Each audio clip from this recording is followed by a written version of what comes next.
আসসালামু আলাইকুম দর্শক, নগর জনপদের খবরে আমন্ত্রণ জানাচ্ছি। আমি মৃত্তিকা মুস্তফা। এখনকার সংবাদ আয়োজন একই সঙ্গে চ্যানেল আর ইউটিউব চ্যানেলে এবং চ্যানেলের ওটিটি প্ল্যাটফর্ম আই স্ক্রিনে লাইভ স্ট্রিম হচ্ছে। যাচ্ছি বিস্তারিত প্রসঙ্গে। চাঁদপুর বিজ্ঞান ও প্রযুক্তি বিশ্ববিদ্যালয় ক্যাম্পাসের মূল ফটকে তালা ঝুলিয়ে দিয়েছে আন্দোলনরত শিক্ষার্থীরা। এ সময় ভেতরে আটকা পড়েছে শিক্ষক ও কর্মচারীরা। এর আগে সোমবার বিশ্ববিদ্যালয় ক্যাম্পাসে সংবাদ সম্মেলনের মাধ্যমে উপাচার্য প্রফেসর ডক্টর মোহাম্মদ নাসিম আখতার ও রেজিস্ট্রার প্রকৌশলী অবসরপ্রাপ্ত মেজর মোহাম্মদ আব্দুল হায়ের পদত্যাগের দাবিতে 24 ঘন্টার আলটিমেটাম দেয় শিক্ষার্থীরা। আজ মঙ্গলবার দুপুর পর্যন্ত তারা কোনো পদক্ষেপ না নেওয়ায় শিক্ষার্থীরা তালা ঝুলিয়ে দেয়। তারা বলেন, বৈষম্য বিরোধী ছাত্র আন্দোলনের সময় তাদের আন্দোলন প্রতিহত করতে এই উপাচার্য ছাত্রলীগের ক্যাডারদের এনে সাধারণ শিক্ষার্থীদের উপর হামলা চালিয়েছেন। গোয়েন্দা সংস্থার কাছে শিক্ষার্থীদের তথ্য দিয়েছেন। বিশ্ববিদ্যালয় প্রতিষ্ঠার 4 বছর হলেও ন্যূনতম সুযোগ সুবিধা পায়নি তারা। তাদের দাবি না মানায় আজকে সবাইকে ভেতরে রেখে তালা ঝুলিয়ে দেওয়া হয়। পাশাপাশি বিদ্যুৎ সংযোগ বিচ্ছিন্ন করা হয়েছে। শিক্ষার্থীরা জানায়, উপাচার্য ও রেজিস্ট্রার পদত্যাগ না করা পর্যন্ত এই তালা কোনো অবস্থাতেই খুলবে না তারা। সিরাজগঞ্জের এনায়েতপুরে বৈষম্য বিরোধী ছাত্র আন্দোলনে নিহত কলেজ ছাত্র বিএনসিসির ক্যাডেট শিহাব আহমেদের বাড়িতে গিয়ে শোকাহত পরিবারের সাথে দেখা করে সমবেদনা জানিয়েছেন বিএনসিসির মহাপরিচালক ব্রিগেডিয়ার জেনারেল মোহাম্মদ মিজানুর রহমান। সকালে এনায়েতপুরে মাধবপুর গ্রামে নিহত শিহাবের কবর জিয়ারত করেন তিনি। এরপর নিহত শিহাবের বাড়িতে যান এবং শোকাহত পরিবারের সদস্যদের প্রতি সমবেদনা জানান। এই সময় শিহাবের মায়ের হাতে আর্থিক সহযোগিতা তুলে দিয়ে তিনি বলেন, বিএনসিসি শিহাবের পরিবারের পাশে সব সময় থাকবে। গত 4 আগস্ট সিরাজগঞ্জের এনায়েতপুরে বৈষম্য বিরোধী ছাত্র আন্দোলনে সিরাজগঞ্জ সরকারি কলেজের এইচএসসি পরীক্ষার্থী শিহাব আহমেদ গুলিতে নিহত হয়। বৈষম্য বিরোধী ছাত্র আন্দোলন ও শিক্ষার্থীদের ত্যাগ স্মরণে সারা দেশে দেয়ালে দেয়ালে আঁকা হচ্ছে গ্রাফিটি।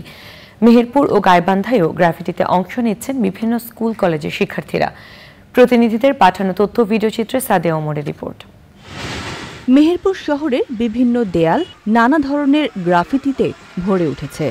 সরকারি বেসরকারি স্কুল কলেজের দেয়াল সহ শহরের গুরুত্বপূর্ণ স্থানে রং তুলির আঁচড়ে বৈষম্য বিরোধী আন্দোলন ফুটিয়ে তুলেছেন শিক্ষার্থীরা।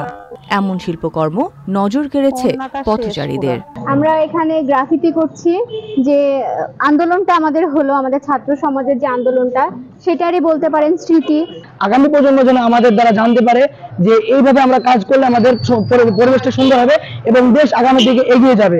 আমি এখানে ফুটিয়ে তুলছি যে হচ্ছে আমাদের মতো সাধারণ একটা শিক্ষার্থী বাংলাদেশের নতুন একটা পতাকা সে এখানে বহন করে আছে।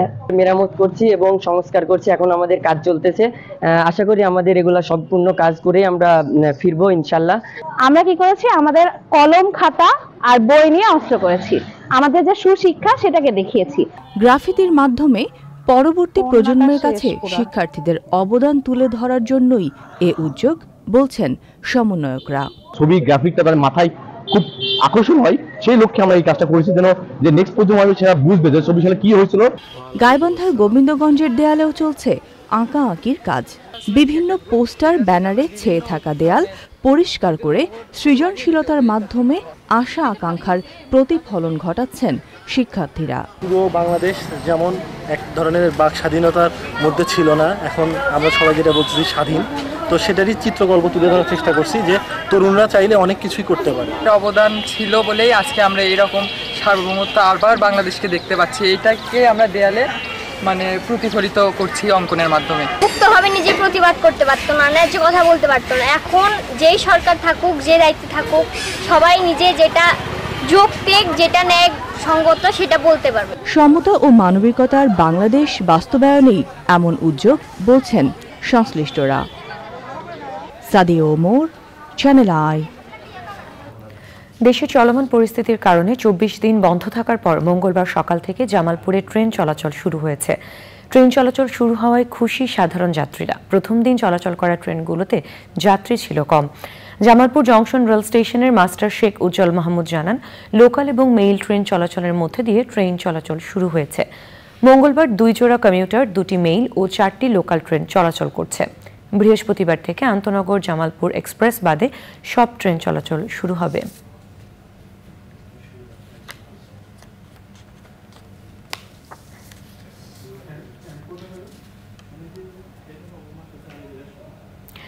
এবারে প্রতিনিধিদের পাঠানো তথ্য ভিডিওচিত্র নিয়ে সাদিয়া ওমরের রিপোর্ট।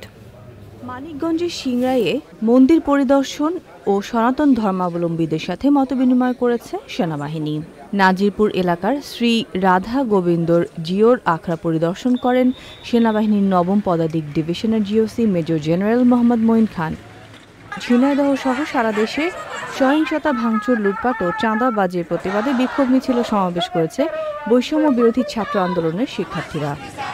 আইনশৃঙ্খলা পরিস্থিতি স্বাভাবিক অবস্থায় ফিরিয়ে আনতে বগুড়ায় মতবিনিময় সভা করেছেন জেলা প্রশাসক সাইফুল ইসলাম। সভায় বৈষম্য বিরোধী ছাত্র সংগঠন ও বিভিন্ন রাজনৈতিক দলের নেতাকর্মীরা অংশ নেন। দেশকে দুর্নীতি ও বৈষম্য মুক্ত করতে শিক্ষার্থীদের পাশাপাশি সকলকে এগিয়ে আসার আহ্বান জানিয়ে খাগড়াছড়িতে মানববন্ধন করেছে সচেতন নাগরিক কমিটি সনাক। মানববন্ধনে সভাপতিত্ব করেন সনাকের সদস্য লালসা চাকমা। স্বৈরাচার শেখ হাসিনার পতন ও উদ্বুদ্ধ পরিস্থিতিতে ময়মনসিংহে বিভাগীয় যৌথ সভা করেছে বিএনপি। সভায় বিএনপির সাংগঠনিক সম্পাদক শরীফুল আলমের সভাপতিত্বে বক্তৃতা করেন বিএনপির যুগ্ম মহাসচিব সৈয়দ ইমরান সালে প্রিন্স ও দলীয় নেতারা।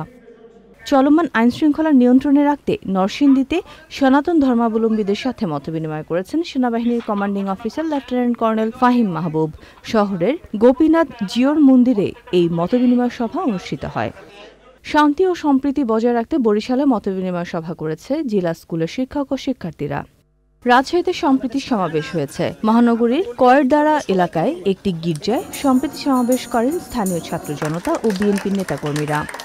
দীর্ঘ ৪ বছর পর নিজস্ব অফিস বুঝে নেওয়া উপলক্ষে সংবাদ সম্মেলন করেছে রাঙ্গামাটি পার্বত্য জেলা ট্রাক, মিনি ট্রাক, পিকআপ শ্রমিক ইউনিয়ন। এতে উপস্থিত ছিলেন সংগঠনের সভাপতি এটিএম হাসমুতুল্লাহ ও অন্যরা।